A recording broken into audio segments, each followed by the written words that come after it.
Masonry must never come into contact with thermal-flexible elements. Always leave a minimum of 1/8 of an inch space between the two. A Suretouch starter strip will be necessary horizontally if you do not have a foundation with a support base of at least 3¼ inches minimum. A Suretouch starter strip will also be necessary below an opening, above a roof, above a wood deck, etc. For renovation, 3 options are available. For an opening with a length of 4 feet or less, cut the starter strip the same length as the opening.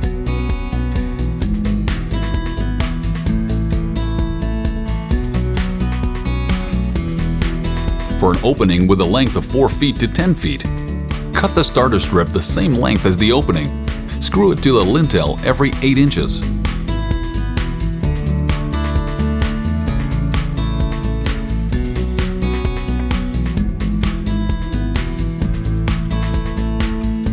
For openings over 10 feet, 2 options are available. The first one, cut the starter strip in the same length as the opening, plus 3 inches on each side. Screw it into the lintel every 8 inches. Make a saw cut behind the units. The second option, use conventional masonry angles.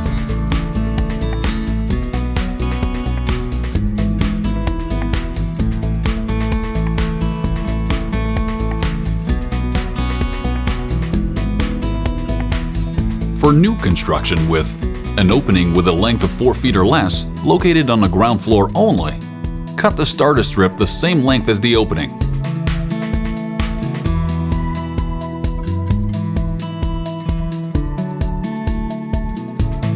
For an opening with a length of 2 feet to 10 feet, cut the starter strip the same length as the opening, plus 3 inches on each side. Screw it in the lintel every 8 inches. Make a saw cut behind the units.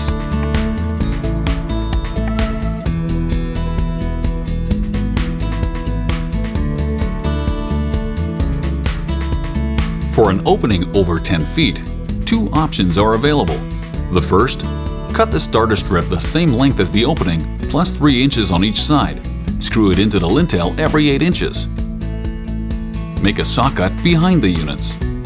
It is very important to make sure the lintels of the structure and the starter strips are effective. In case of doubt, consult an engineer. The second option, use conventional masonry angles.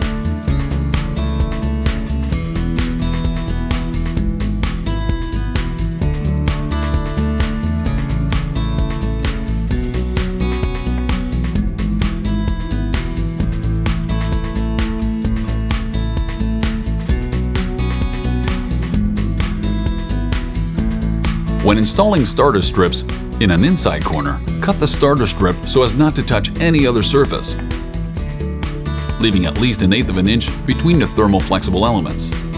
Continue with the remaining part of the starter strip for the adjacent wall, always leaving at least 1/8 of an inch between them. For an outside corner, measure 3 3/4 inches on the base at a 90-degree angle.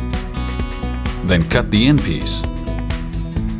Install it in the appropriate place, then continue with the remaining part of the previous piece. Leave 1/8 of an inch between the two for expansion.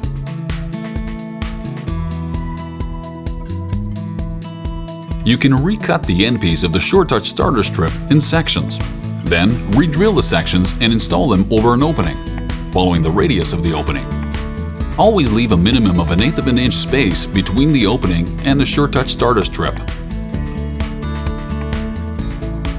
To install the starter strip on a concrete wall, you will need to use concrete screws measuring 3/16 of an inch by 1 1/4 inch with countersunk heads at every 8 inches. For an opening larger than 10 feet, such as for a garage door measuring 14 feet or 16 feet wide, we strongly recommend that you use a conventional angle measuring 4 inches by 4 inches, having 3/16 of an inch or 1/4 inch thickness.